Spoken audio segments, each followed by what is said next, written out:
ಮೊನ್ನೆ ದಿನ ಮಾಧ್ಯಮದ ಸ್ನೇಹಿತರು ತಾವು ಎಲ್ಲ ಇದ್ರಿ ಕಂದಾಯದ ಭವನದ ಕಚೇರಿಯ ಆಚೆ ಅತ್ಯಂತ ಶಾಂತಿಯುತವಾದಂಥ ಒಂದು ಪ್ರತಿಭಟನೆಯನ್ನು ಮಾಡ್ತಾ ಇದ್ವಿ.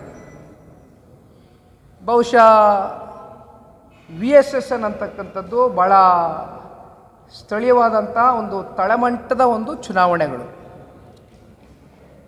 2 ಬಾರಿ ಡೇಟನ್ನು ಕೊಟ್ಟು 3ನೇ ಬಾರಿನೂ ಕೂಡ ಚುನಾವಣೆ ಆಗದೇ ಇರತಕ್ಕಂಥ ರೀತಿಯಲ್ಲಿ ಕೆಲವೊಂದಷ್ಟು ಸರ್ಕಾರವನ್ನು ನಡೆಸ್ತಕ್ಕಂಥ ಪ್ರಭಾವಿಗಳು, ಬಲಿಷ್ಠರು, ಅಮಾಯಕ ಅಧಿಕಾರಿಗಳ ಮೇಲೆ ಒತ್ತಡವನ್ನು ಏರಿ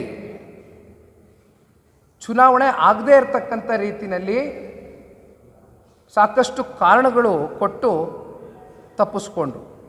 ಪಾಪ ಅವರು ಮೇಡಮ್ಮು, ನಾನು ಮೊನ್ನೆನೂ ಮಾತಾಡ್ಬೇಕಾದ್ರೆ ಹೇಳಿದೆ, ಅವರು DR ಅವರು ಒಂದೇ ಮಾತು ಹೇಳ್ತಾರೆ, ಅವರು ಪಾಪ ಹೆಣ್ಮಗಳು, ಸರ್ ನಮಗೆ ಭಾಳ ಕಷ್ಟ ಆಗಿದೆ, ನಾವು ಫ್ರೀ ಹ್ಯಾಂಡ್ ಇಲ್ಲ, ನಮಗೆ ಅಧಿಕಾರಿಗಳಾಗಿ ಕೆಲಸ ಮಾಡಲಿಕ್ಕೆ ಜಿಲ್ಲೆಯಲ್ಲಿ ನಾವು ಯಾವುದೇ ಒಂದು ತೀರ್ಮಾನಗಳು ತಗೊಳ್ಬೇಕು ಅಂದರೂ ಕೂಡ ಸರ್ಕಾರದ ಕೆಲವೊಂದಷ್ಟು ಪ್ರಭಾವಿ ರಾಜಕಾರಣಿಗಳ ಒಂದು ಒತ್ತಡದ ಹಿನ್ನೆಲೆಯಲ್ಲಿ ನಾವು ಮಣಿಬೇಕಾಗ್ತದೆ.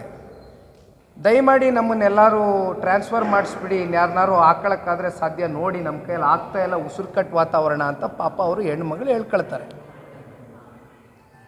ಇದರ ಮಧ್ಯೆ ಸುದೀರ್ಘವಾಗಿ 3 ಗಂಟೆಗಳ ಕಾಲ ಬೆಳಗ್ಗೆ 10:15 ಗಂಟೆಗೆ ಬಂದು ಕೂತ್ವು. ಭಾಳ ಶಾಂತಿಯುತವಾಗಿ ಏನೋ DC ಅವರು ಬದಲಾವಣೆ ಆಗಿದ್ದಾರೆ, ಕೆಲವೊಂದಷ್ಟು ರಾಜ್ಯದಲ್ಲಿ ಬದಲಾವಣೆಗಳು ಮಾಡ್ಕೊಂಡಿದ್ದಾರೆ ಅಧಿಕಾರಿಗಳದ್ದು. ಅದರಲ್ಲಿ ರಾಮನಗರ DCನೂ ಕೂಡ ಹೊಸದಾಗಿ ಯಾರೋ ಬಂದಿದ್ದಾರೆ. ಅವರು ಏನೋ ಪ್ರೀಫಿಕ್ಸ್ಡ್ ಮೀಟಿಂಗು ಮುಖ್ಯಮಂತ್ರಿಗಳ ಜೊತೆ ಬೆಂಗಳೂರಿನಲ್ಲಿದ್ದಾರೆ ಅಂತಕ್ಕಂಥದ್ದು ಮಾಹಿತಿ ಕೊಟ್ಟರು. ಸರಿ, ಇದ್ರ ರಿಲೇಟೆಡ್ಡು DR ಆಗಲಿ RO ಆಗಲಿ ಬಂದು ಕೂತು ಯಾತಕ್ಕೋಸ್ಕರ ನಾವು ಈ ಪ್ರತಿಭಟನೆ ಹಮ್ಮಿಕೊಂಡಿದ್ದೀವಿ, ಸಮಸ್ಯೆಗಳೇನಿದೆ ಅಂತಕ್ಕಂಥದ್ದು ಸಂಪೂರ್ಣ ಮಾಹಿತಿ ಅವ್ರಿಗಿದೆ. ನಾವು ಕೇಳಿದ್ದು ಒಂದೇ, ಇಲ್ಲಿವರೆಗೂ ನೀವು ಯಾವ ರೀತಿ ನೀವು ಆಟಗಳಾಡಬೇಕು ಆಟ ಆಡ್ಕೊಬಂದ್ರಿ. ಅದೇನೋ ಶಾಂತಿ ಸಭೆ ಕರಿತೀನಿ, ಕಾನೂನು ಸುವ್ಯವಸ್ಥೆ ಅಂದರೆ ಅದಕ್ಕೂ ನಾವು ಒಪ್ಕೊಂಡು ಶಾಂತಿಯುತವಾಗಿ ಆಯಿತು, ಸಂತೋಷ. ಅದೇನೋ 3ನೇ ತಾರೀಕು ಶಾಂತಿ ಸಭೆ ಕರಿತೀರಿ, 8ನೇ ತಾರೀಕು ಮತ್ತೆ ಡೇಟ್ ಘೋಷಣೆ ಮಾಡ್ತೀರಿ, ನೀವೇ ಕೊಡ್ತೀರಿ ಡೇಟು, RO ಡೇಟ್ ಮಿಸ್ ಮಾಡ್ತಾರೆ. ನಾನು ಬರಲೇಬೇಕಾದಂಥ ಅನಿವಾರ್ಯ ಪರಿಸ್ಥಿತಿ ಸೃಷ್ಟಿ ಮಾಡಿದ್ರಿ. ಕೊನೆಗೆ 3 ಗಂಟೆ ನಮ್ಮನ್ನು ಕಾಯಿಸಿ 10:15 ಗಂಟೆಯಿಂದ ಮಧ್ಯಾಹ್ನ 1:15 ಗಂಟೆವರೆಗೂ ಒಬ್ಬ ಅಧಿಕಾರಿ ಕೂಡ ಬರಲಿಲ್ಲ. ಕೊನೆಗೆ ಅದೇನೋ ನಮ್ಮ ಚನ್ನಪಟ್ಟಣದ ತಹಸೀಲ್ರು ಬಂದರು, ಅದಾದಮೇಲೆ ADC ಬಂದರು, AC ಬಂದರು. ಬಂದು ಪಾಪ ಅವ್ರಿಗೂ ಏನೂ ಇಲ್ಲ, ಅವರು ಫೋನ್ ಎತ್ತಾ ಇಲ್ಲ, ಸರ್ ಸ್ವಲ್ಪ ಟೈಮ್ ಕೊಡಿ ಅಂತ ಅವರು ಹಂಗೆ ತಳ್ಳಿ ಹಾಕ್ಕೊಂಡಿದ್ರು. ಕೊನೆಗೆ ಪಾಪ ಅವರು DR ಮೇಡಮ್ಮು ಫೋನ್ನಲ್ಲಿ ಮಾತಾಡಿದರು, ನಾವು ಕಂದಾಯ ಭವನದ ಒಳಗಡೆ ಕೂತ್ಕೊಂಡು ಆಯಿತು 22ನೇ ತಾರೀಕು ಡೇಟ್ ಕೊಡ್ತೀವಿ ಅಂತ ಈಗ ಮಾತು ಕೊಟ್ಟಿದ್ದಾರೆ. ಬಟ್ ಅದ್ರ ಮಧ್ಯೆ, ಅದರ ನಡುವೆ ಅತ್ಯಂತ ಶಾಂತಿಯುತವಾಗಿ ಪ್ರತಿಭಟನೆಯನ್ನು ಮಾಡ್ತಾ ಇರ್ತಕ್ಕಂಥ ಕಾರ್ಯಕರ್ತರಿಗೆ ನಾನು ಎಲ್ಲರ ಬಗ್ಗೆ ಚರ್ಚೆ ಮಾಡೋದಿಲ್ಲ, ಯಾಕೆಂದರೆ ಇವತ್ತು ಪೊಲೀಸ್ ಡಿಪಾರ್ಟ್ಮೆಂಟ್ ಮೇಲೆ ನನಗೆ ಅತ್ಯಂತ ಗೌರವ ಇದೆ. ಕೆಲವೊಂದಷ್ಟು ಜನ ಪೊಲೀಸ್ ಅಧಿಕಾರಿಗಳು ನಡ್ಕೊಂಡಂಥ ರೀತಿ, ಉಪಯೋಗ ಮಾಡಿದಂಥ ಆ ಪದ ಬಳಕೆಗಳು ಇವತ್ತು ನಾನು ರಾಜ್ಯದ ಜನತೆ ಮುಂದೆ ಮಾಧ್ಯಮದಲ್ಲಿ ಅದನ್ನು ಹೇಳಲಿಕ್ಕಾಗೋದಿಲ್ಲ. ದಯಮಾಡಿ ನನಗೆ ಕೇಳಬೇಡಿ ಏನು ಅಂತ. ನಮ್ಮ ಕಾರ್ಯಕರ್ತರಿಗೆ ಒಂದು ಪದ ಬಳಕೆ ಮಾಡ್ತಾರೆ, ಬೇಕು ಅಂತ ನಮ್ಮನ್ನು ಪ್ರಚೋದಿಸ್ತಾರೆ. ಅಲ್ಲಿಂದ ಅದೇನೋ ಪಾಪ ಕಂದಾಯ ಭವನದ ಗ್ಲಾಸ್ ಪುಡಿ ಆಗೋಯ್ತು, ಏನು JDS ಕಾರ್ಯಕರ್ತರು ಭಾಳ ಅಶಾಂತಿಯುತವಾದಂಥ ವಾತಾವರಣ ಸೃಷ್ಟಿ ಮಾಡಿಬಿಟ್ರು ಅಂತ ನಮ್ಮ ಮೇಲೆ FIR ಮಾಡಿ, ಏಕೆಂದರೆ ಗ್ಲಾಸ್ ಹತ್ರ ಇದ್ದಿದ್ದು ಪೊಲೀಸವರು ಬ್ಯಾರಿಕೇಡ್ಗಳು ಹಾಕ್ಕೊಂಡಿದ್ರು, ನಿಮಗೂ ಗೊತ್ತಿದೆ, ನೋಡಿದ್ರಿ ಮಾಧ್ಯಮದವರು.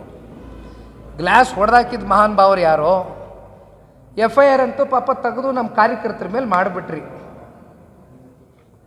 ಒಂದು ಮಾತು ನಾನು ಹೇಳ್ತೀನಿ, ಪ್ರಾರಂಭಿಕವಾಗಿ ಈಗ ನಾನು ಹೇಳಿದೆ, ಪೊಲೀಸ್ ಡಿಪಾರ್ಟ್ಮೆಂಟ್ ಮೇಲೆ ನನಗೆ ಅತ್ಯಂತ ಗೌರವ ಇದೆ.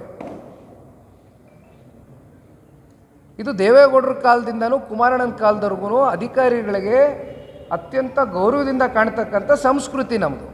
ಅಧಿಕಾರ ಇರಲಿ, ಅಧಿಕಾರ ಇಲ್ಲದೆ ಹೋಗಲಿ, ಎಂದೂ ಕೂಡ ಕುಮಾರಣ್ಣ ಅವರು ಸಾಕಷ್ಟು ಶಾಸಕರಂದ ಮೇಲೆ ಫೋನ್ಗಳು ಬರುತ್ತೆ, ಸ್ಟೇಷನ್ ವಿಚಾರಗಳು ಬಂದಂಥ ಸಂದರ್ಭದಲ್ಲಿ ಅಧಿಕಾರಿಗಳಿಗೆ ಒಂದೇ ಮಾತು ಹೇಳೋರು, ದಯಮಾಡಿ ಯಾರ ಮೇಲೂ FIR ಬುಕ್ ಮಾಡ್ತಕ್ಕಂಥದ್ದು ಆಗಬಾರ್ದು. ಏನೇ ಸಮಸ್ಯೆಗಳಿದ್ರೂ ಕೂತು ಬಗೆಹರಿಸಿ, ಅದು ಯಾವುದೇ ಪಕ್ಷ ಇರ್ಬೋದು, ಕಾಂಗ್ರೆಸ್ ಇರ್ಬೋದು, BJP ಇರ್ಬೋದು, ಜನತಾದಳ ಇರ್ಬೋದು, ಕೂತು ಬಗೆಹರಿಸಿ ಕಳಿಸ್ಕೊಡಿ. ಯಾವುದೇ ಗೊಂದಲಕ್ಕೆ ನಾವು ಎಡೆ ಮಾಡಿಕೊಡ್ತಕ್ಕಂಥ ಪ್ರಶ್ನೆ ಬೇಡ ಅಂತಕ್ಕಂಥದ್ದನ್ನು ಇದು 30 ವರ್ಷದಿಂದ ಸತತವಾಗಿ ಈ ರೀತಿಯಾದಂಥ ಒಂದು ಆರೋಗ್ಯಕರವಾದಂಥ ವಾತಾವರಣವನ್ನು ಕುಮಾರಸ್ವಾಮಿ ಅವರು ಸೃಷ್ಟಿ ಮಾಡಿದರು ಈ ಜಿಲ್ಲೆಯಲ್ಲಿ. ಆದರೆ ಕೆಲವೊಂದಷ್ಟು ಜನ ಪೊಲೀಸ್ ಅಧಿಕಾರಿಗಳು ಸರ್ಕಾರದ ಏಜೆಂಟರ ರೀತಿ ನಡವಳಿಕೆಗಳು ಮಾಡ್ತಾ ಇದ್ದಾರೆ. ಸರ್ಕಾರದ ಏಜೆಂಟರ ರೀತಿ ನಡವಳಿಕೆಗಳು ನೋಡ್ತಾ ಇದ್ದೀವಿ ಕೆಲವೊಂದಷ್ಟು ಜನ. ಅಗೇನ್ ಸಂಪೂರ್ಣವಾಗಿ ನಾನು ಹೇಳ್ತಾ ಇಲ್ಲ, ಎಲ್ಲರ ಮೇಲೂ ಅತ್ಯಂತ ಗೌರವ ಇದೆ ನನಗೆ. ನನ್ನ ಪ್ರಶ್ನೆ, ನೀವು ಅಷ್ಟೆಲ್ಲ ಸರ್ಕಾರದ ಒತ್ತಡಗಳ ಮೇಲೆ ನೀವು ಪಾಪ ಏಜೆಂಟ್ಗಳ ರೀತಿ ನೀವು ಒಂದು ಕೈಗೊಂಬೆ ಆಗಿ ಕೆಲಸ ಮಾಡ್ತಕ್ಕಂಥದ್ದಾದರೆ ದಯಮಾಡಿ ನಿಮ್ಮ ಸ್ಥಾನಕ್ಕೆ ರಾಜೀನಾಮೆ ಕೊಟ್ಟು ಕಾಂಗ್ರೆಸ್ ಪಕ್ಷದ ಸದಸ್ಯತ್ವ ತಗೊಳ್ಳಿ, ನೇರವಾಗಿ ಮೆಂಬರ್ಶಿಪ್ ತಗೊಳ್ರಿ, ಕಾಂಗ್ರೆಸ್ ಪಕ್ಷದ ಮೆಂಬರ್ಶಿಪ್ ತಗೊಳ್ಳಿ, ನೀವು ರಾಜೀನಾಮೆ ಕೊಡಿ. ಇದು ನನ್ನ ಪ್ರಶ್ನೆ. ಏಕೆಂದರೆ ನೀವು ಒಂದು ದೊಡ್ಡ ಸ್ಥಾನದಲ್ಲಿ ಇರ್ತಕ್ಕಂಥವ್ರು, ಕಾನೂನು ಸುವ್ಯವಸ್ಥೆಯನ್ನು ಕಾಪಾಡ್ತಕ್ಕಂಥ ಒಂದು ಶಕ್ತಿ ಇವತ್ತು ನಿಮ್ಮ ಕೈನಲ್ಲಿ ಇರ್ತಕ್ಕಂಥವ್ರು, ಯಾವ ರೀತಿ ನೀವು ನಡ್ಕೊಳ್ಬೇಕು? ಸರ್ಕಾರ